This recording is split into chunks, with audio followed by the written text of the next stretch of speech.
On a quiet April night in Medicine Hat, Alberta, an entire family was brutally murdered. The shocking twist? The mastermind was their 12-year-old daughter. This chilling true crime story of betrayal, manipulation, and obsession will leave you questioning innocence itself. Stay with us as we uncover every disturbing detail. In April 2006, the city of Medicine Hat, Alberta, was still the kind of place where people left their doors unlocked at night and neighbors waved to each other across the street. Families raised their children in quiet neighborhoods, trusting that their community was safe, far removed from the kind of headlines that usually plagued larger cities. But on the morning of April 23rd, that illusion of safety was shattered. Inside a modest suburban home, the Richardson family, Mark, Deborah, and their young son Tyler, was discovered brutally murdered. What stunned the nation was not only the brutality of the crime but also its architect, the family's 12-year-old daughter, Jasmine Richardson. Together with her 23-year-old boyfriend, Jeremy Steinke, she had plotted the destruction of the people who had given her life, love, and stability. The horror of that realization would haunt Medicine Hat for years to come. To understand how such a crime unfolded, one must look at the lives of those inside the Richardson household. Mark Richardson was a 42-year-old father, a man known for his steady work ethic and dedication to his family. He was often described by friends and colleagues as reliable and protective, the kind of father who wanted to guide his children toward the right path. His wife, Deborah, 48, was the nurturing force in the home. She balanced warmth with firmness, ensuring her daughter and young son grew up with a sense of structure and responsibility. Then there was 8-year-old Tyler, the joy of the household, a boy whose innocent laughter filled the rooms of the home. To neighbors, the Richardsons appeared to be an ordinary family, working hard and raising their children in a safe environment. But behind closed doors, there were growing tensions. Jasmine, the eldest child, was entering adolescence, and like many preteens, she was beginning to rebel. At first, her behavior seemed typical of a girl her age, experimenting with fashion, staying out later than she should, and pushing back against rules. But soon, her interests shifted toward darker subcultures. She began dressing in black, wearing heavy makeup, and identifying with gothic and emo imagery. Her online presence reflected her fascination with darkness and despair. It wasn't unusual for teenagers to explore identity through subculture, but Jasmine's shift was dramatic enough to alarm her parents. Mark and Deborah worried that their daughter was slipping away from them, enticed by influences they did not understand and could not control. It was during this vulnerable period that Jasmine met Jeremy Steinke, a man more than a decade older than her. Jeremy was 23, but he presented himself as a misfit caught between fantasy and reality. He claimed to be a 300-year-old werewolf, spoke of violence as though it were art, and wore a vial of blood around his neck as a badge of identity. He lived on the fringes of society, struggling with poverty, depression, and alienation. His eccentricities made him an outcast, but to Jasmine, he was alluring. In Jeremy, she found someone who seemed to understand her rebellion, someone who validated her frustrations with her parents. For Jeremy, Jasmine became more than just a companion. She was his escape from loneliness, the centerpiece of a twisted fantasy that would soon demand blood as its sacrifice. The relationship was troubling from the very beginning. Jeremy was an adult and Jasmine was still a child. When Mark and Deborah discovered their daughter's involvement with him, they were horrified. They forbade Jasmine from seeing him, hoping to sever the connection before it grew stronger. They believed they were protecting her, shielding her from a man whose instability was evident. But their decision only fueled Jasmine's anger. To her, her parents' disapproval became proof that they were against her happiness. She began to see them as enemies standing in the way of love. Jeremy, already steeped in dark fantasies, only reinforced this idea. He told her stories of forbidden romance, of star-crossed lovers doomed by the opposition of their families. In their secret conversations, the pair fashioned themselves into modern-day Romeo and Juliet, but instead of longing for acceptance, they began plotting destruction. The couple's exchanges online became darker and more disturbing. Messages revealed their fantasies of killing Jasmine's family so they could be together without interference. What began as angry teenage venting soon turned into a plan, one Jeremy was all too willing to carry out. Jasmine, intoxicated by the idea of rebellion and desperate to hold on to her older boyfriend, began to embrace the fantasy. She told friends she wanted her parents gone. Jeremy responded with declarations that he would kill for her. Their dialogue blurred the line between imagination and reality until murder became the only outcome they could envision. While Jasmine and Jeremy plotted in secrecy, the Richardsons carried on with daily life. Mark continued his work, Deborah focused on her home and children, and young Tyler attended school, blissfully unaware of the danger brewing around him. Their house, like so many in Medicine Hat, was meant to be a sanctuary. But beneath the roof, Jasmine's resentment festered. She believed her parents did not understand her, that their rules were suffocating her freedom. What she could not see, perhaps what she was too young to see, was that her parents' disapproval stemmed from love. They saw a grown man preying on their child, and they wanted to protect her. But their protective instincts collided head-on with her adolescent defiance, setting the stage for tragedy. Jeremy, meanwhile, cultivated his own twisted mythology. He embraced his identity as an outsider, someone who lived by his own rules. He told Jasmine that he would fight for her, that together they could escape the world that held them back. But his words were not romantic promises. They were fuel for violence. He began to talk openly about killing her parents, not as a threat but as a solution. For Jeremy, the act of murder became proof of devotion. For Jasmine, it became a test of loyalty. She may not have wielded the knife herself, but by embracing the plan, she became its architect. In the days leading up to the murders, the couple's resolve solidified. They spoke less of dreams of escape and more of practical steps. They knew when the family would be home, they knew where to find them, and they envisioned how it would unfold. Jasmine, just 12 years old, encouraged the plan, giving Jeremy her approval. Whether she fully understood the consequences remains a haunting question, but what is clear is that she did not stop him. The fantasy they had built together was about to erupt into brutal reality.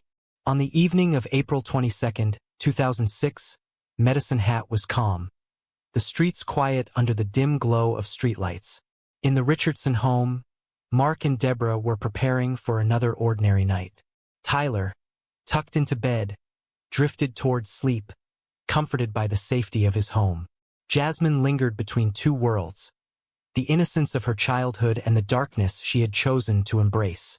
Outside, Jeremy was preparing himself for what he considered an act of love. He armed himself with a knife, steeling his resolve with the thought that by killing her family, he could finally have Jasmine without restriction. Neither of them paused to consider the gravity of what they were about to destroy. The plan was set. The Richardson household would not see another dawn. Night fell over Medicine Hat on April 22, 2006, as the Richardson family settled into their evening routine, unaware that danger lurked just beyond their walls. Inside the home, Mark and Deborah prepared to rest after another long day, while young Tyler, only 8 years old, climbed into bed, clutching the sense of safety every child expects within their own home. Yet that night, safety was an illusion. Outside, Jeremy Steinke waited with a knife, fueled by the conviction that killing was the only way to prove his love for Jasmine.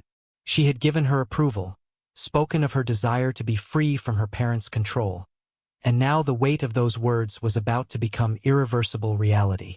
Jeremy slipped into the Richardson home under the cover of darkness, his mind consumed with the task ahead.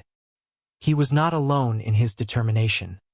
Jasmine, though not physically wielding the weapon, was mentally complicit. The plan had been theirs together. The target was clear: her parents, the ones who stood in the way of their forbidden romance.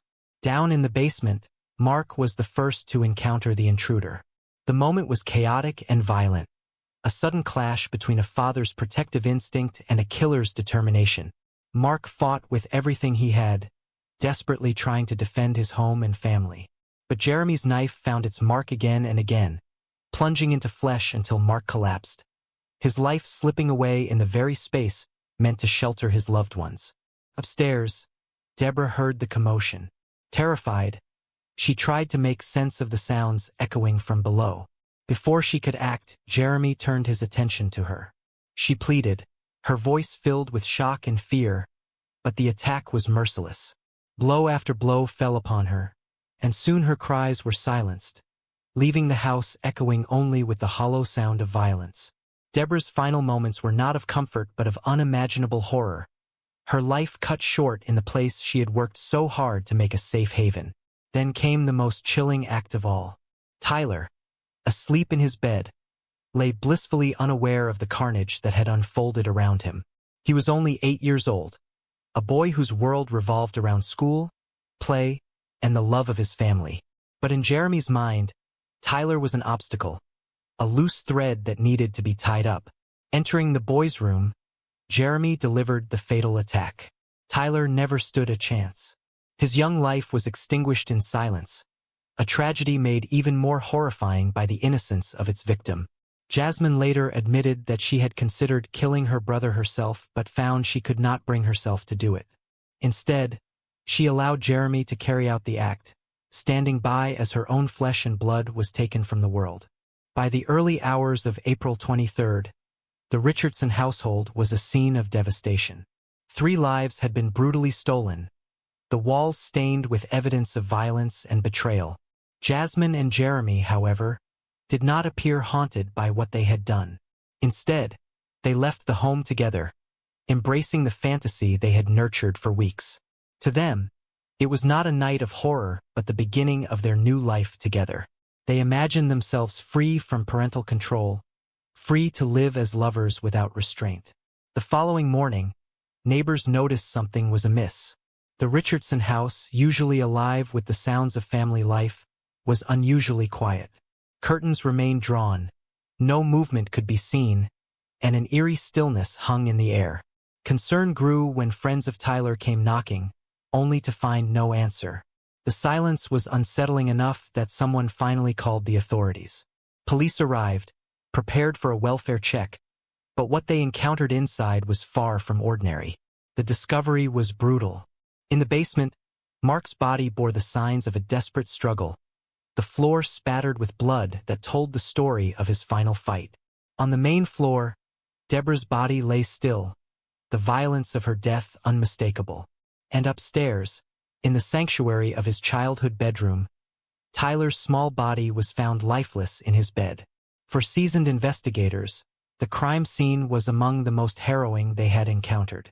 It was not just the savagery of the killings that disturbed them, but the realization that the family's daughter was missing. At first, police feared she had been abducted, taken by whoever had committed the murders. But soon, a darker suspicion emerged, that she had not been a victim at all, but a participant. Within hours, attention turned to Jasmine. Her absence was conspicuous, and it quickly became clear that she was with Jeremy. Friends and acquaintances came forward, revealing disturbing details about the pair's relationship. Investigators uncovered online exchanges where Jasmine and Jeremy had openly fantasized about killing her family. The evidence was damning, and what initially appeared to be a possible abduction case now pointed to a shocking betrayal from within the family itself. The manhunt for Jasmine and Jeremy did not last long. The couple was spotted the very next day, behaving in ways that left even officers stunned. They were seen kissing, laughing, and acting as though they had not just left behind a scene of unimaginable violence. For them, the murders were not a tragedy but a twisted victory, proof that their love was stronger than the boundaries of family or law. When arrested, they did not display remorse but instead clung to each other, as though still lost in their fantasy of eternal togetherness. News of the arrests spread rapidly through Medicine Hat and beyond. The idea that a 12-year-old girl could be involved in such a crime was almost impossible to comprehend. How could a child, barely into adolescence, participate in the planning and execution of her family's annihilation? The community, once defined by safety and trust, now found itself at the center of international headlines, its name forever linked to one of Canada's most shocking crimes. As police pieced together the timeline, the evidence painted a chilling picture. The crime had not been spontaneous but carefully considered. Jasmine and Jeremy had spoken openly about their intentions, weaving their plan into a narrative of doomed romance. To outsiders, their words might have seemed like teenage melodrama, exaggerated emotions written in the heat of rebellion. But to Jasmine and Jeremy, they were a script to be followed, one that ended in blood. The Richardson murders were no longer just a local tragedy. They became a national story, raising uncomfortable questions about youth, influence, and responsibility. How could someone so young be capable of such complicity? How much of the blame belonged to Jeremy, the older man who manipulated her, and how much lay with Jasmine herself? These were questions that would dominate the trials to come, but in the immediate aftermath, the focus remained on the devastating loss of 3 innocent lives and the betrayal that had made it possible. As investigators closed in on their suspects and prepared for the legal battles ahead, the Richardson home stood as a silent witness to the horrors within. Neighbors passed by with heavy hearts, flowers began to appear on the lawn, and the community struggled to reconcile the normalcy of the suburban street with the enormity of what had occurred there. The murders had ripped apart not just one family, but the very sense of security that Medicine Hat had always cherished. And in the center of it all stood a child who had crossed a line few could imagine, entangled with a man who saw murder as proof of devotion. The story was far from over. The courtroom would soon reveal the disturbing depths of the crime, and the question of justice would become as complex as the crime itself. The arrest of Jasmine Richardson and Jeremy Steinke sent shockwaves across Canada. In the hours following their capture, the couple sat in police custody, their hands clasped together as though nothing had happened, as though they were not facing the weight of 3 murders. For investigators, the evidence was overwhelming. The crime scene told its own story, but the digital trail left behind by the pair, emails, online messages, and conversations, cemented their guilt. It became clear that this was not the work of a deranged outsider but a carefully orchestrated betrayal conceived within the family itself. Now, the question was how the justice system would handle 2 perpetrators so drastically different in age and maturity, a 23-year-old man and a 12-year-old girl. Public fascination grew rapidly. Headlines across the country carried the story, often emphasizing Jasmine's age. People struggled to comprehend how someone so young could participate in such atrocities. Psychologists, criminologists, and child development experts all weighed in, debating whether she was manipulated entirely by Jeremy or if her actions revealed something darker within herself. The trial promised not only to determine guilt and punishment but also to probe the boundaries of responsibility when childhood and crime intersect. Jasmine's case was handled under Canada's Youth Criminal Justice Act, which meant she faced very different consequences than her adult counterpart. Because of her age, she could not be sentenced as an adult, and the maximum penalty for someone her age was 10 years. Those years could include time served in a youth facility, followed by supervision in the community. For many, the thought of a child serving only a decade for the murder of her entire family was difficult to reconcile. But the law was clear. Her youth was to be treated not as a minor detail but as the defining factor of her sentencing. Jeremy, on the other hand, was tried as an adult. The prosecution painted him as the driving force behind the murders, an unstable man who manipulated a vulnerable child and convinced her to see her parents as enemies. The defense attempted to argue that Jeremy's mental health struggles contributed to his actions, that his delusions and obsession with dark fantasy blurred his sense of reality. But the brutality of the murders left little room for sympathy.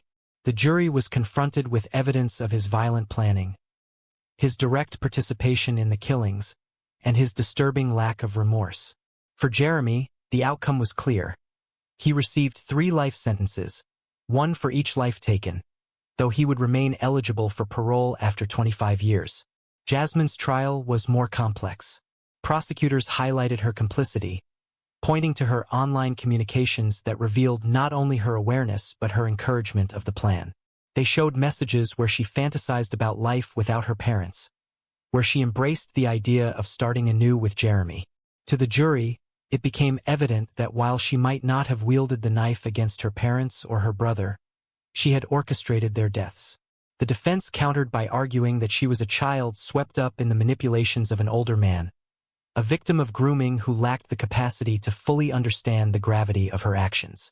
Both sides acknowledged the tragedy of her age, but the court could not ignore her role. In 2007, Jasmine was convicted on 3 counts of first-degree murder. Her sentence reflected both her youth and the seriousness of her crime. The maximum 10 years permitted by law, a combination of incarceration and community supervision. For the Richardson family's relatives and friends, the outcome was bittersweet. Justice had been served within the framework of the law, but no sentence could undo the loss of Mark, Deborah, and young Tyler. They were gone, their lives stolen by those they trusted least to harm them. Neighbors and community members, once so certain of Medicine Hat's safety, now carried the weight of unease. The Richardsons' home became a somber landmark, a reminder that evil could take root even in the most ordinary of places. As years passed, the focus shifted from the trials to the aftermath. Jeremy began serving his life sentences, his name forever linked with infamy.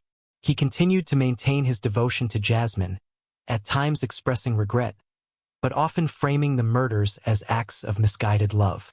Jasmine, meanwhile, entered a program of rehabilitation. Canada's youth justice system is designed not only to punish but to reintegrate, and so she was placed under structured care that included therapy, education, and monitoring. Reports indicated that she responded positively, showing progress toward reintegration. For some, this was evidence that she had indeed been a child manipulated into tragedy. For others, it felt like an insufficient response to crimes of such enormity. The case sparked broader debates about the capacity of young people to commit serious crimes and the role of influence in shaping their actions. Could a 12-year-old truly understand the permanence of murder? Was Jasmine a victim of grooming, or did she make conscious choices? Experts remained divided. What was clear was that the Richardson murders challenged assumptions about innocence and corruption, forcing society to confront the uncomfortable truth that even children can play central roles in unimaginable acts of violence. By 2016, Jasmine had completed her sentence. At 22, she was released into the community, her identity largely protected under Canadian law. Reports suggested she pursued education and sought to rebuild her life, though public curiosity about her remained intense. Many wondered whether she had truly reformed or whether the shadow of her past would forever define her. Jeremy, in contrast, remained incarcerated, his parole eligibility still years away. Their paths, once intertwined by tragedy, diverged entirely. The legacy of the Richardson murders endures not only because of their brutality but because of what they revealed about the vulnerability of youth and the dangers of manipulation. For Medicine Hat, the crime marked a loss of innocence. A city once known for its safety became synonymous with one of Canada's darkest family tragedies. For the nation, it became a case study in the limits of justice, where the law had to balance the severity of the crime with the age of the perpetrator. Documentary filmmakers, authors, and criminologists continue to revisit the case, each trying to understand the psychological and social forces that led to such an outcome.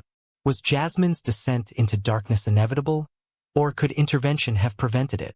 Could Mark and Deborah have done anything differently, or were they simply victims of a force beyond their control? These questions linger without easy answers. What remains undeniable is the haunting image of a family destroyed from within, parents murdered not by strangers but by the daughter they had nurtured since birth, and a young boy robbed of a future he would never live to see. The crime continues to stand as a chilling reminder of how rebellion, manipulation, and obsession can collide in the most catastrophic ways.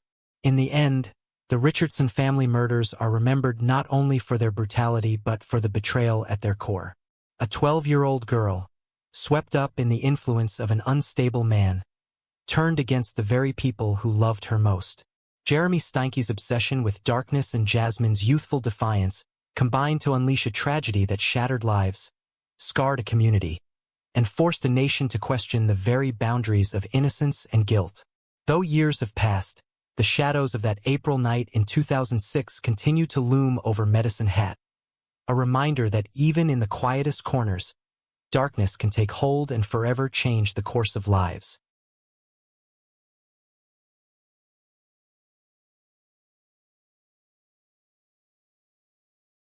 In a small Australian town, a family lunch turned into a chilling nightmare.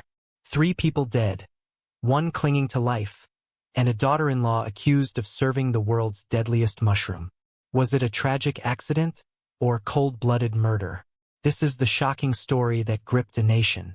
In the quiet farming town of Leongatha, Victoria, life moved at a gentle pace. Surrounded by rolling green fields and a community where everyone seemed to know one another, it was the sort of place where tragedy felt distant, something that happened in the cities or on the nightly news.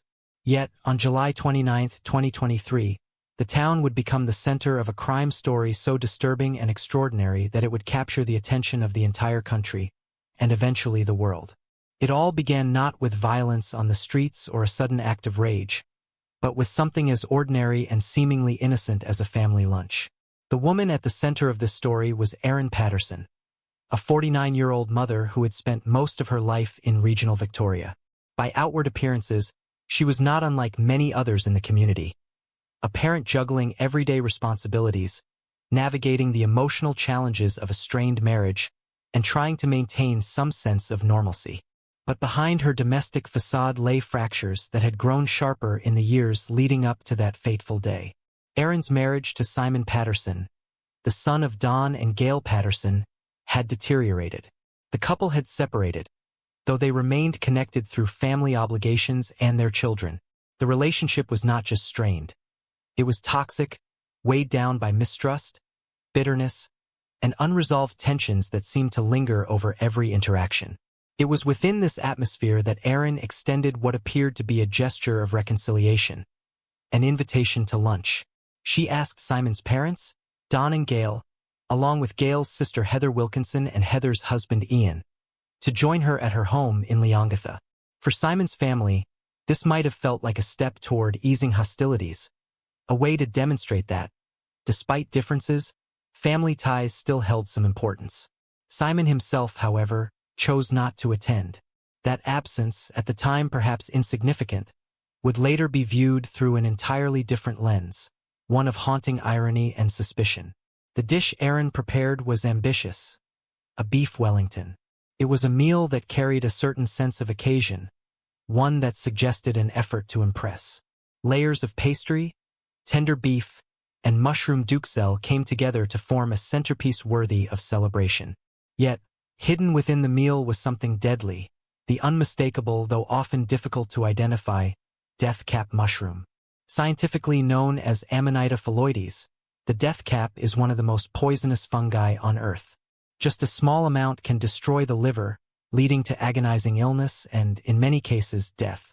These mushrooms are not rare in Australia, and every year warnings are issued to foragers to steer clear of them. But rarely, if ever, had they appeared in a case like this. The guests enjoyed the lunch, perhaps unaware of anything unusual in the flavor or appearance of the dish. Conversation flowed, pleasantries were exchanged, and for a brief period, it must have felt like any other family gathering. But as the hours passed, the first signs of trouble emerged. The 4 guests began to experience violent bouts of nausea and vomiting, followed by debilitating stomach cramps. At first, these symptoms could have been mistaken for food poisoning, an unpleasant but common ailment. Yet, as the night deepened, the severity of their condition worsened dramatically. By the next day, the Pattersons and Wilkinsons were in hospitals, fighting for their lives. Doctors soon recognized the chilling pattern. This was not ordinary food poisoning. Tests and symptoms aligned with the hallmark effects of death cap mushroom ingestion.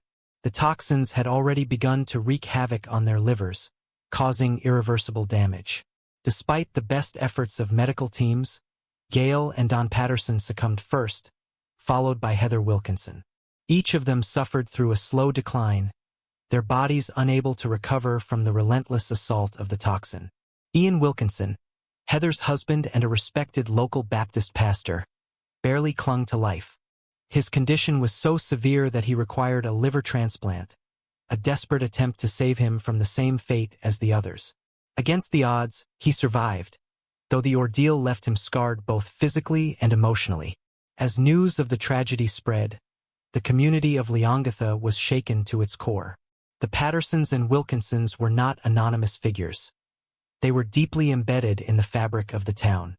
Gail and Dawn were remembered as warm, generous grandparents, pillars of their church, and constant presences in the lives of those around them. Heather was described as kind-hearted and supportive, someone who embodied quiet strength. Ian, known for his sermons and his commitment to helping others, had always been seen as a man of faith and resilience. Their sudden suffering, brought on by something as intimate and familiar as a shared meal, felt incomprehensible. Attention soon turned to Erin.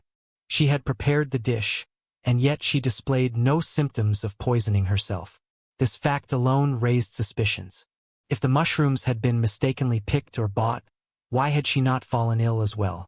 Erin told investigators she had sourced the mushrooms from an Asian grocery store and that she had eaten a portion of the Wellington too, though she claimed she scraped her serving clean of mushrooms. The explanation, however, left authorities unconvinced. Death cap poisoning is difficult to avoid once ingested, and her apparent immunity only deepened the mystery. Detectives began to piece together the puzzle. Erin's strained relationship with her estranged husband and his family provided a potential motive. There were whispers of hostility, long-standing resentments, and the bitterness of a marriage that had unraveled into acrimony. The fact that Simon Patterson, her estranged husband, had not attended the meal became another critical detail. Was his absence simply chance or something more deliberate? And if Erin's intention had been to harm Simon, had she instead ensnared his parents and relatives in a deadly trap? The case quickly drew the attention of national media. Headlines screamed of the mushroom murder, a phrase that would come to define the tragedy. Australians were horrified, not just by the deaths, but by the method. Poisoning was rare, and poisoning with mushrooms rarer still. More chilling was the context. This was not a crime committed by a stranger in the shadows, but one that appeared to have unfolded within the sanctity of a family gathering. The betrayal, if proven intentional, cut to the very heart of trust itself. Police launched a full investigation, collecting evidence from Erin's home, tracing the source of the mushrooms, and analyzing her statements. Erin was interviewed multiple times, each account scrutinized for inconsistencies. She maintained her innocence, insisting she loved her in-laws and would never seek to harm them. Yet, investigators uncovered troubling details, including a history of tension with Simon's family and prior incidents that painted a picture of conflict and mistrust. As the days turned to weeks, the deaths of Gail, Dawn, and Heather became more than just a tragic accident in the public eye. The narrative hardened into one of suspicion, betrayal, and premeditation. Erin Patterson was no longer just the grieving host of a disastrous lunch. She became the prime suspect in a crime that would soon dominate headlines around the world. The first part of the story ended with more questions than answers. Why had this gathering been arranged at all? Was it truly an attempt at reconciliation, or something far darker? What lay behind Erin's calm exterior as she insisted on her innocence, even as her in-laws lay dying in hospital beds? And most haunting of all, how could a family meal, something meant to foster connection, have transformed into an event that would leave so many lives destroyed? As the investigation deepened, the narrative surrounding the tragic lunch in Leongatha began to shift from the possibility of an accidental poisoning to the chilling likelihood of something intentional. Detectives had to tread carefully. Death cap mushrooms were a known hazard in Victoria, and every summer warnings were issued about their risks. But rarely did those warnings find their way into a case that ended with multiple deaths. What unsettled investigators most was not just the outcome but the circumstances. The person who cooked the meal had remained unharmed, while nearly everyone else at the table had suffered catastrophic consequences. Medical reports confirmed the diagnosis beyond doubt. The victims had ingested Amanita phalloides, the death cap mushroom, whose toxins had caused their livers to shut down. Unlike many poisons, there is no simple antidote. The poison works slowly and mercilessly, tricking victims at first into believing they are recovering before their organs collapse. It was a cruel process, and doctors knew that once the symptoms had fully taken hold, survival was nearly impossible. Watching Dawn, Gail, and Heather fade away was devastating not only for their immediate families, but also for the hospital staff tasked with fighting an unwinnable battle. For Ian Wilkinson, the pastor who somehow survived after receiving a liver transplant, the ordeal was an experience that would leave him with permanent physical and emotional scars. For police, Erin's behavior became the focal point. In her interviews, she appeared composed but defensive. She repeatedly stated that she loved her in-laws and that she had never intended harm. She explained that she had cooked with a mixture of mushrooms, some purchased from a local store and others from an Asian grocer. Yet, when pressed on the exact source or how she could be sure of what she had purchased, her answers wavered. Detectives noted her inconsistencies. She admitted at one point that she had scraped mushrooms from her portion of the Wellington because she disliked the texture. That detail only heightened suspicion. Why would she prepare such a mushroom-heavy dish if she herself had no desire to eat it? Then came the issue of timing. Erin had invited her in-laws to lunch on July 29th, but Simon Patterson, her estranged husband, was not present. That absence began to look less like coincidence and more like a crucial factor. Investigators considered whether Simon had been the intended target. If so, then the 3 deaths might have been collateral damage in a plan gone horribly wrong. It wasn't the first time Simon had been linked to strange medical events. Reports emerged that in 2022, he had been hospitalized with a mysterious illness that nearly killed him, though no clear cause had ever been determined. Suddenly, in light of the mushroom deaths, that incident was revisited with grim curiosity. Meanwhile, the community of Leongatha was reeling. The Pattersons and Wilkinsons were deeply loved, and their loss was felt everywhere. At church services, in neighborhood gatherings, even in the quiet aisles of local shops. For many, it was unthinkable that someone within their own community, someone who had once shared pews and conversations with them, could have played a role in such a calculated act. The betrayal was too sharp to reconcile. While some clung to the hope that the tragedy was a freak accident, others were convinced that Erin had knowingly placed her in-laws in danger. The gossip and speculation swirled in every corner of town, fueled by an onslaught of national media coverage. News outlets quickly seized on the bizarre and sensational nature of the case. Mushroom murder became the shorthand headline, splashed across newspapers and television broadcasts. The story had everything.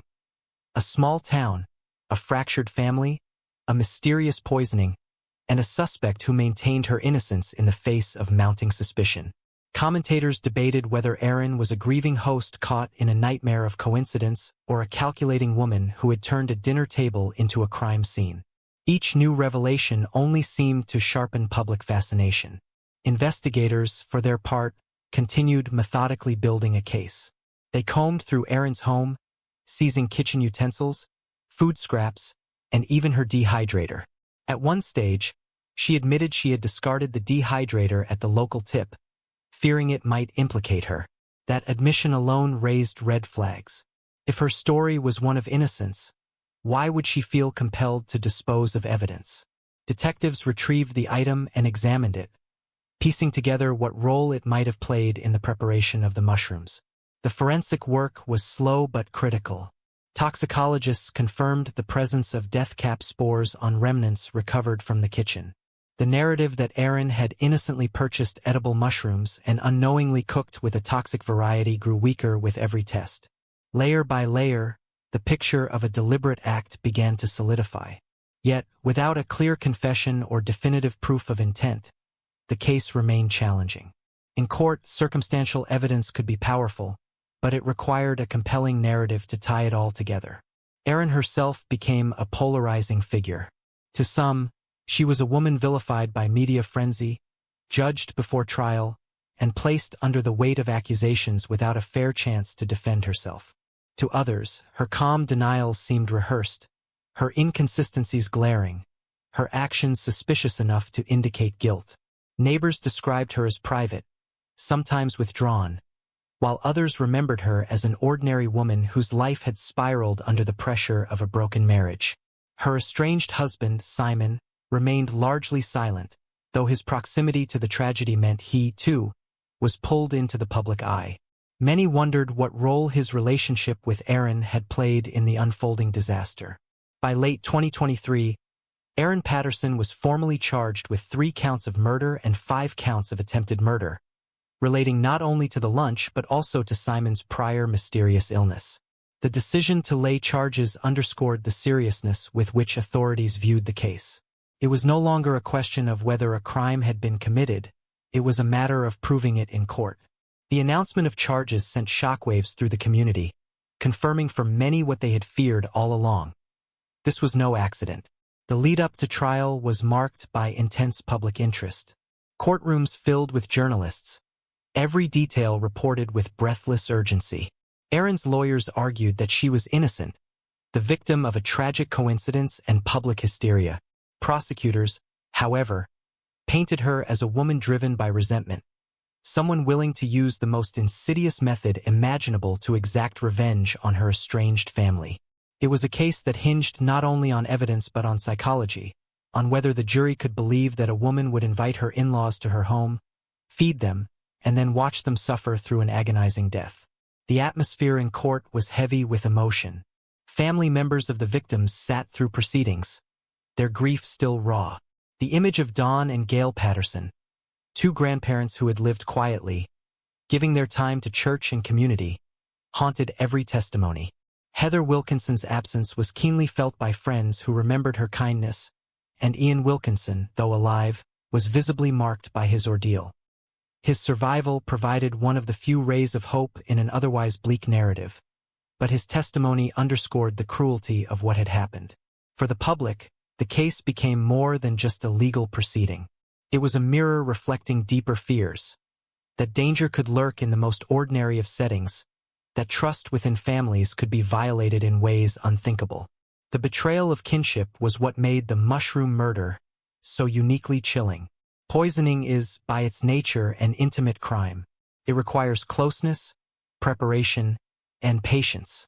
Unlike acts of sudden violence, it unfolds quietly, invisibly, leaving victims to suffer while perpetrators can feign innocence.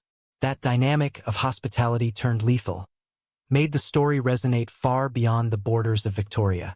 As part 2 of the saga closed, Erin Patterson stood accused, her fate to be decided in a courtroom, while the memory of that July lunch loomed over every detail.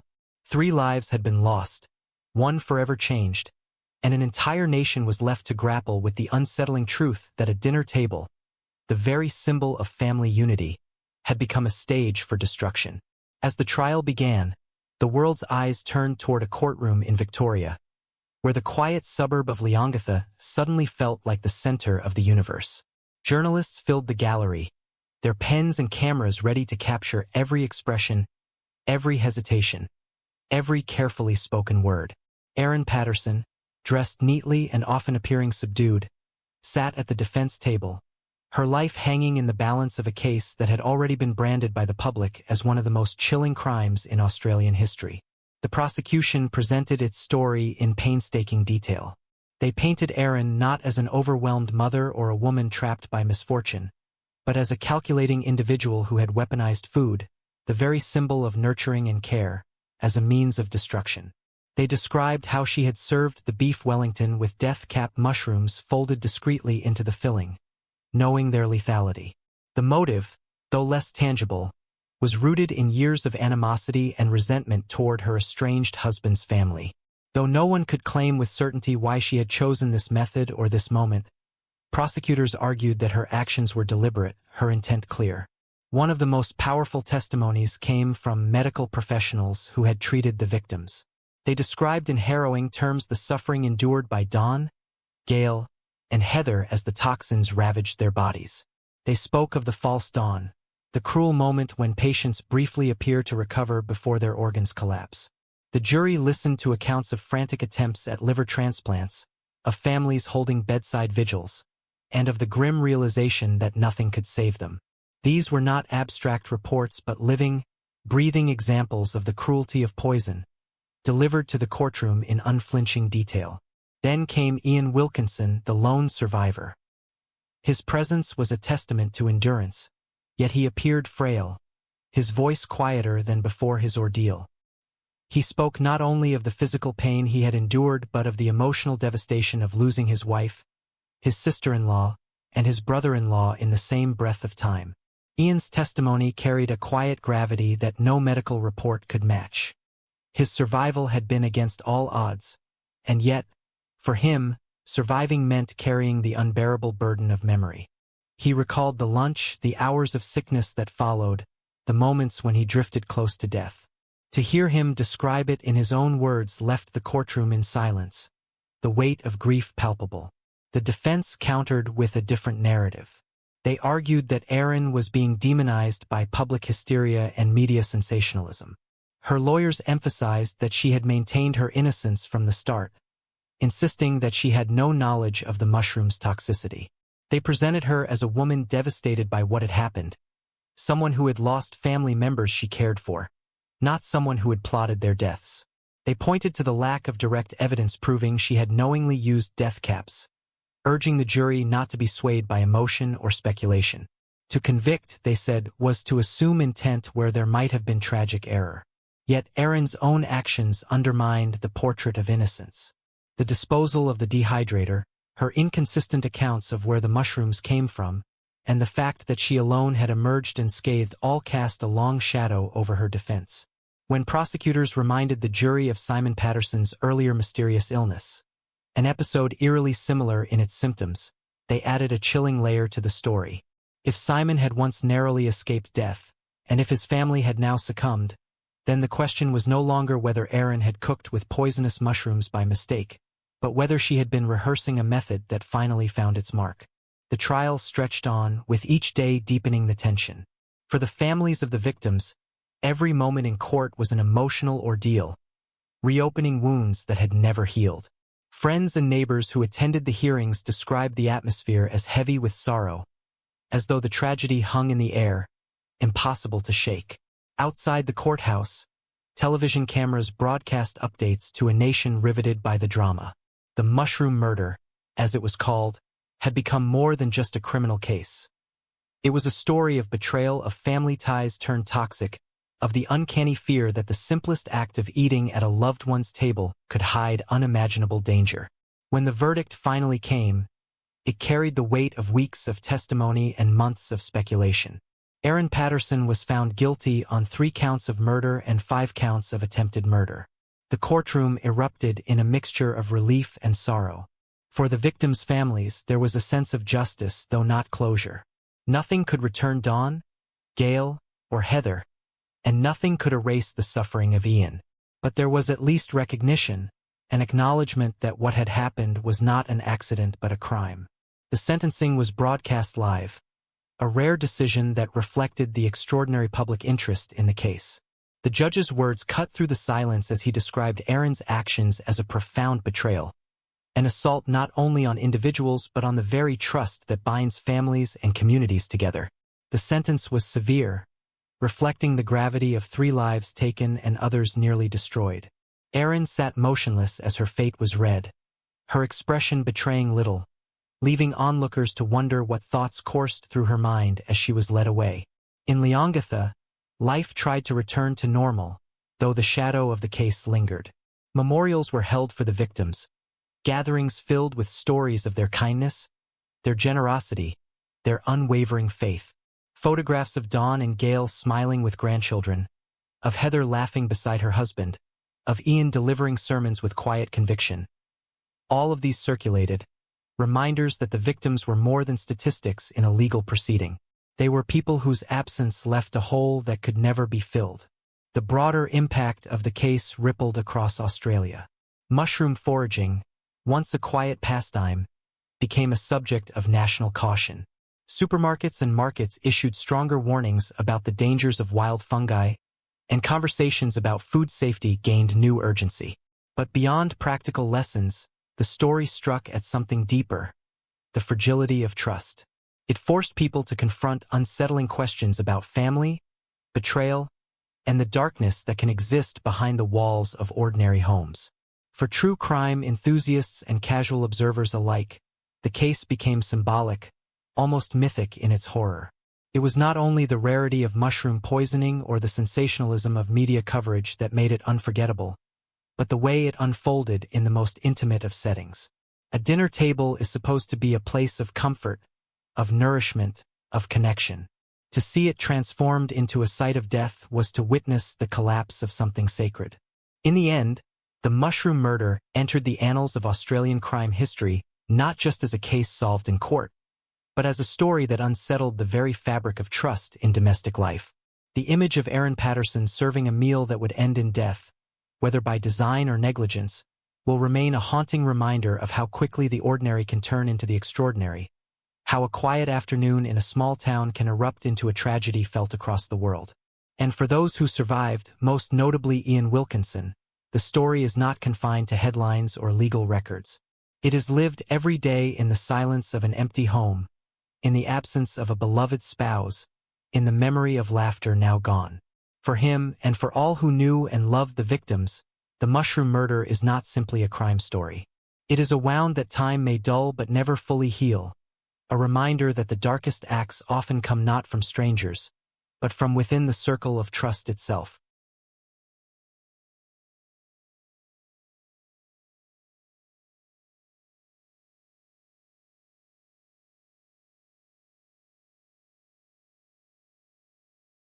In the quiet suburbs of Markham, Ontario, a family's dream of success collapsed into a nightmare of lies, betrayal, and murder.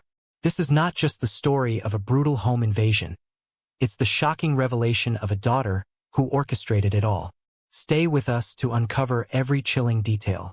Markham, Ontario, a quiet suburban city just outside Toronto, was the kind of place where families built their dreams in tidy neighborhoods with well-kept lawns and houses that looked nearly identical.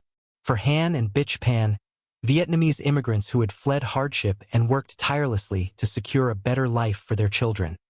It was the place where their sacrifices were supposed to bloom into success. They were proud homeowners, proud parents, and proud members of a close-knit community. They had left behind war, poverty, and uncertainty, believing Canada would reward hard work with prosperity. And for many years, it seemed their lives were unfolding just as they had envisioned. Their daughter, Jennifer, was the center of their ambitions. From an early age, she had been enrolled in piano lessons, figure skating, and competitive academics. Every achievement, every certificate, every recital was celebrated with the belief that she was destined for greatness. Han, a man of discipline and structure, expected nothing less than perfection. He had little tolerance for failure and instilled in both Jennifer and her younger brother, Felix, the importance of education, respect, and obedience. Bitch, gentler in her manner but equally determined, supported her husband's expectations, believing their strict approach was the path to success. But beneath the surface of this carefully managed household, Jennifer was unraveling. In the early years of school, she appeared to be thriving, but as she entered her teenage years, the pressure became suffocating. Her grades began to slip, and she found herself unable to meet the lofty standards her parents set. Instead of confessing her struggles, she discovered another way to cope. She began lying. A forged grade here, a fabricated award there. It seemed harmless at first, just a way to avoid disappointing her parents. Yet, the deeper she fell behind, the more elaborate her lies became. By the time she should have been preparing for university, she had created an entirely fictional life on paper. To her parents, she was a shining star, a high-achieving student on her way to becoming a pharmacist, a daughter who represented their hopes fulfilled. But in reality, she had never even graduated high school. She spent her days not in lecture halls but in libraries, cafes, and the homes of friends, crafting an illusion that seemed flawless to the outside world. It was a performance, one she perfected so well that even her closest family members had no reason to suspect the truth. During these years, Jennifer found something she had long craved: acceptance and freedom, though not from her parents. She met Daniel Wong in high school, a boy who lived a life far different from the rigid structure of the Pan household. Daniel was easygoing, carefree, and involved in a world that Jennifer's parents would never approve of. Small-time drug dealing, late-night parties, and an independence that seemed intoxicating to a girl whose every move had been controlled. With Daniel, Jennifer felt alive, unshackled from the expectations that weighed her down. Their relationship grew serious, but she kept it hidden from her parents, knowing that discovery would lead to explosive consequences. And indeed, when Han and Bitch eventually learned about Daniel, their fears were confirmed. They disapproved not only because of his job as a pizza delivery driver and his questionable lifestyle, but also because they believed he threatened Jennifer's academic path. They forbade her from seeing him, a command that only deepened her sense of entrapment. To her parents, they were protecting their daughter from a future of wasted potential. To Jennifer, they were prison guards, cutting her off from the only source of happiness she had found. The double life she was living grew increasingly dangerous. At home, she played the role of dutiful daughter, still weaving her tapestry of lies about classes, grades, and exams. Outside the home, she clung to Daniel, desperate for freedom and validation. But when her parents' suspicions grew, they began to monitor her more closely. Phone calls were limited, visits were restricted, and Jennifer felt the walls closing in. The lies that had sustained her for so long were unraveling, and with them, her ability to control the image she had created. In 2010, everything began to collapse. Han discovered that Jennifer had never attended university as she claimed. Her elaborate deceptions were finally exposed. Furious and heartbroken, he confronted her. For Jennifer, it was a devastating blow. The carefully constructed world she had built for nearly a decade was in ruins. She was not only stripped of her parents' trust but also placed under near-constant surveillance. She could no longer see Daniel freely, no longer escape the suffocating expectations at home. Every move she made was questioned, every freedom restricted. It was during this time of desperation that Jennifer's thoughts turned dark. Rather than facing the shame of her lies, rather than trying to rebuild the trust she had destroyed, she began to consider a way out, an extreme and irreversible one. She imagined what life would be like without the constant pressure, without the iron grip of her father's rules. She imagined a future where she could be with Daniel openly, inherit her parents' savings, and live the life she believed she deserved. And with Daniel's encouragement, these fantasies solidified into something chilling, a plan. At first, Jennifer spoke of running away, of leaving her parents' home behind. But the idea quickly shifted to something more sinister. Discussions with Daniel turned into talks about hiring men who could make her problems disappear. She believed that, with her parents gone, she would finally be free. No more expectations, no more lies, no more double life. Just Jennifer and Daniel, building the future they wanted without interference. By the fall of 2010, Jennifer had crossed a line from which there was no return. She reached out to Daniel's acquaintances, men with criminal connections, and set in motion a plan that would transform her family's home, a symbol of security and success, into the stage of a brutal and shocking crime. What unfolded in the Pan household would shatter not only her family but also the illusion of the obedient daughter she had spent her life pretending to be. The night of November 8, 2010, would begin like any other in Markham, quiet and uneventful. But before it ended, the Pan family would be forever changed, and the dark truth about Jennifer would begin its slow, methodical journey into the light. The night of November 8, 2010, began like any other in the Pan household. Dinner was served, the television murmured in the background, and the routines that defined their family life unfolded without any sign of the storm that was about to strike. Han, tired from his long shift at the auto parts manufacturer, settled into the familiar rhythm of the evening, while Bitch, always attentive, busied herself with chores. Jennifer, outwardly calm, was anything but. Beneath the surface of her controlled demeanor was a swirling mix of anxiety and anticipation. She had spent weeks preparing for this moment, coordinating details over text messages, rehearsing her role, and convincing herself that this was the only way forward. Jennifer knew the plan inside out. She was to unlock the front door, leave her phone where she could reach it, and ensure that her parents were home. The men she had enlisted would take care of the rest. To anyone else, the house on Helen Avenue was a symbol of stability and sacrifice. To Jennifer, it had become a prison, and tonight, she believed, was her escape. Around 9:30 p.m., the lights inside the Pan home glowed softly as the neighborhood settled into quiet. It was then that three armed men, David Milvaganam, Eric Carty, and Lenford Crawford, slipped inside. They moved with purpose, faces concealed, voices sharp and commanding. The illusion they intended to create was that of a home invasion, random and brutal, leaving Jennifer as the sole spared survivor. To the intruders, it was a job. To Jennifer, it was liberation. The calm of the Pan household shattered in an instant.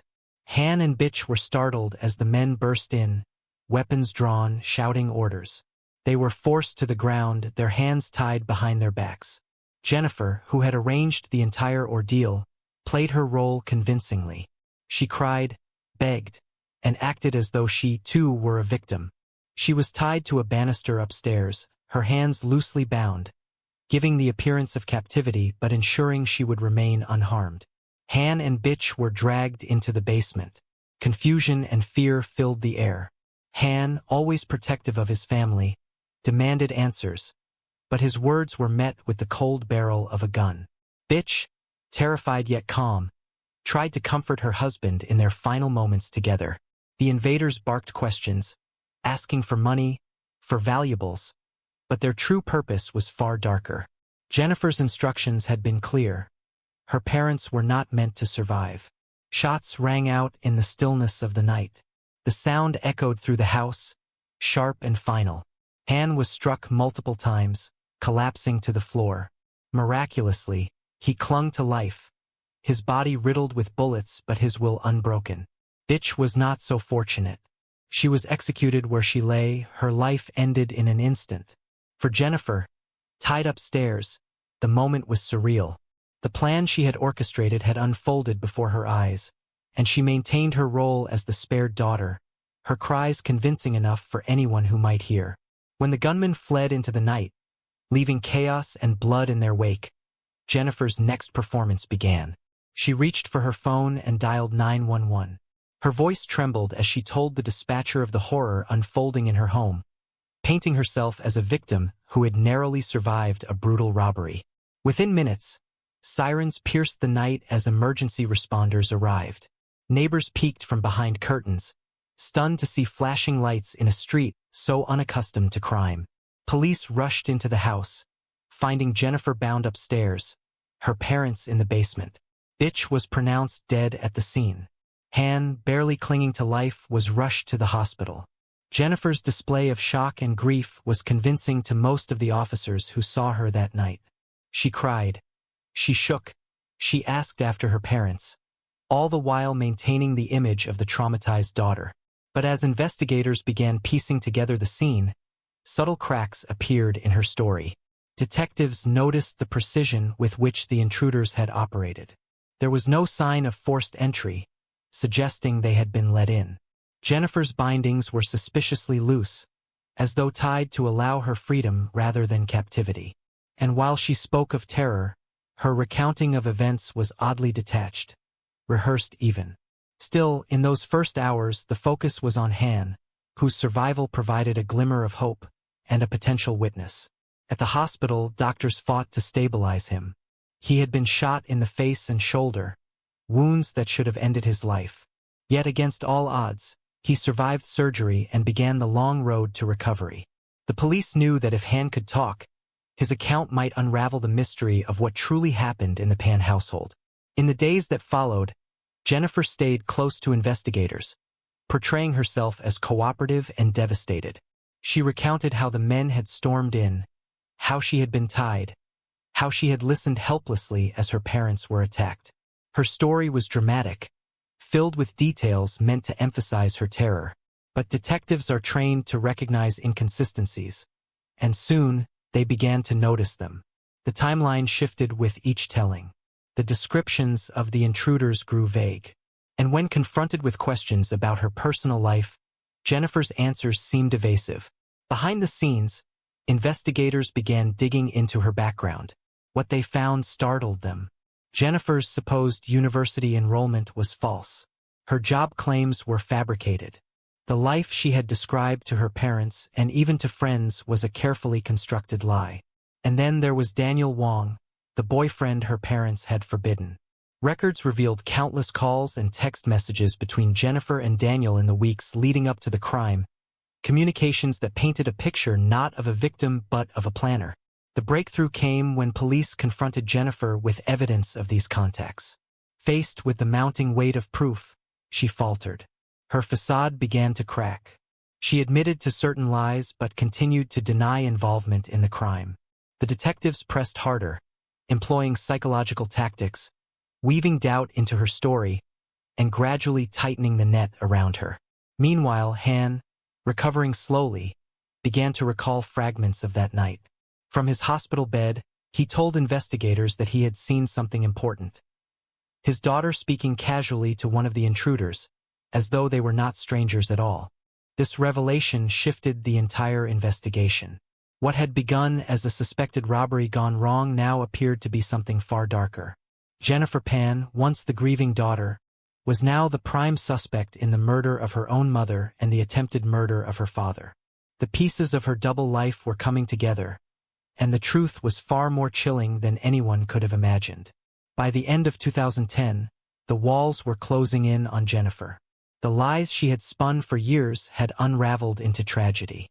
She had set in motion a plan she believed would free her, but instead, it exposed the depths of her deception. What remained was a shattered family, a community in shock, and a daughter who would soon face the full weight of justice. As winter settled over Markham, the investigation into the Pan family tragedy deepened. What had first appeared to be a random act of violence was transforming into a story of betrayal, deception, and murder that stretched far beyond the night of November 8, 2010. Detectives worked tirelessly, combing through Jennifer Pan's phone records, her text messages, and her statements. The portrait that emerged was not of a terrified daughter but of a calculating mastermind who had orchestrated the destruction of her own family. In December, Jennifer was brought back for another round of questioning. This time, the detectives approached her differently. They no longer treated her as a victim but as someone whose story no longer made sense. They pointed out the contradictions, the inconsistencies, and most importantly, the sheer impossibility of her version of events. Why had the intruders spared her? Why had she been tied in such a loose fashion? Why had her phone remained within reach? With each question, Jennifer's carefully crafted facade wavered. Detective Bill Getz, experienced in the art of psychological interrogation, leaned in, pressing her not with aggression but with suggestion. He told her he believed she had been involved, that perhaps she hadn't meant for things to go so far, that maybe she just wanted her parents frightened or pressured. Faced with this softer accusation, Jennifer broke. She admitted to staging aspects of the crime but tried to twist the narrative, claiming she had hired men not to kill but to scare her parents, to give her space, to make them loosen their grip on her life. But investigators knew better. The text messages, the calls, the planning, it all pointed toward murder. The arrest of Jennifer Pan sent shockwaves through the community. Friends who had once seen her as quiet and sweet were stunned to learn she was being charged with first-degree murder and attempted murder. But the deeper investigators dug, the clearer the picture became. Her relationship with Daniel Wong had continued despite her parents' restrictions. Their messages to each other revealed a growing desperation, a shared fantasy of freedom that turned into a blueprint for homicide. They had debated scenarios, discussed details, and finally settled on a plan. Her parents had to die. By 2011, the case had expanded. Police tracked down and arrested Daniel Wong, along with the 3 men involved in the attack: David Milvaganam, Eric Carty, and Lenford Crawford. Each of them faced the same grave charges, their involvement tied to Jennifer's orchestration. The group, once bound by secrecy and violence, now found themselves in cells, waiting for the justice system to unravel their choices. The trial, which began in 2014, was one of the most closely watched in Canada. In the courtroom, the public witnessed the unraveling of Jennifer Pan's double life in excruciating detail. The prosecution laid out the evidence meticulously, the phone logs showing constant communication between Jennifer and Daniel on the night of the murder, the bank records, the testimonies, and the digital trail that left no room for doubt. They painted Jennifer as not a victim but as the architect of her mother's execution and her father's near death. Witness after witness testified to the lies Jennifer had spun over the years. Teachers, friends, and even her brother Felix revealed how deeply she had deceived those closest to her. The prosecution emphasized that this was not a crime born in the heat of passion but a deliberate, calculated act rooted in years of dishonesty and resentment. Jennifer's own testimony did little to save her. She took the stand, insisting that she had never intended her parents' deaths, that her goal had only been to gain freedom. But under cross-examination, her story fell apart. The prosecution hammered home the key point. If she had wanted freedom, why involve hired gunmen at all? The most powerful moment of the trial came from Han Pan himself. Having survived the attack, though scarred and physically weakened, he walked into the courtroom with the weight of loss heavy on his shoulders. He spoke of the betrayal, the heartbreak of learning that the daughter he had sacrificed everything for had plotted his death. In a voice both trembling and resolute, Han declared that Jennifer was no longer his daughter, that she was dead to him. He requested that she never contact him or Felix again. His words pierced the silence of the courtroom, leaving an indelible mark on everyone present. The jury deliberated for several days before returning with their verdict. Jennifer Pan was found guilty of first-degree murder in the death of her mother, Bitch, and attempted murder in the case of her father, Han. Daniel Wong and the 3 accomplices were convicted of the same charges. The sentences were severe: life in prison with no possibility of parole for 25 years. For Jennifer, who had once imagined a life of freedom and happiness with Daniel, the reality was now the cold, unyielding walls of a prison cell. The aftermath of the case left scars that extended far beyond the courtroom. For Han and Felix, the loss was immeasurable. They had not only lost Bitch but also the daughter and sister they once loved. Han returned to the family home briefly, but the memories were unbearable, the echoes of that night too loud. He eventually left, trying to build a life out of the pieces left behind. Felix, devastated by the betrayal, focused on moving forward, but the shadow of Jennifer's actions followed him everywhere. In the community, the case became a cautionary tale, a story of how unchecked pressure, deceit, and desperation could spiral into tragedy. Parents reflected on the balance between discipline and compassion, on the dangers of unrealistic expectations, and on the fragile line between guidance and control. For others, the case was a reminder of how lies, once begun, can consume a life until reality and fiction blur irreparably. Inside prison, Jennifer adapted to a new existence. The girl who once forged report cards and crafted elaborate lies now lived under constant surveillance. Stripped of control, her future sealed. She was no longer the bright daughter of immigrants, no longer the pianist, the figure skater, or the promising student. She was inmate Jennifer Pan, known not for her achievements but for the horror she had orchestrated. The story of Jennifer Pan endures because it defies easy explanation. It is a tale of ambition and failure, of love twisted into obsession, and of deception carried to its most catastrophic end. It forces uncomfortable questions. Was she a victim of parental control? Or was she always manipulative and deceitful? Could a different path of honesty or reconciliation have changed the outcome? Or was the darkness always there, waiting to surface? In the end, what remains is the devastation left behind. A mother dead, a father scarred, a brother estranged, and a daughter imprisoned for life. The Pan family's dream of success in a new land was shattered by the very child they had worked so hard to raise. The house on Helen Avenue, once a symbol of immigrant perseverance, became a crime scene etched into the public memory. And the name Jennifer Pan became synonymous with betrayal so profound that it still haunts Canada years after the crime.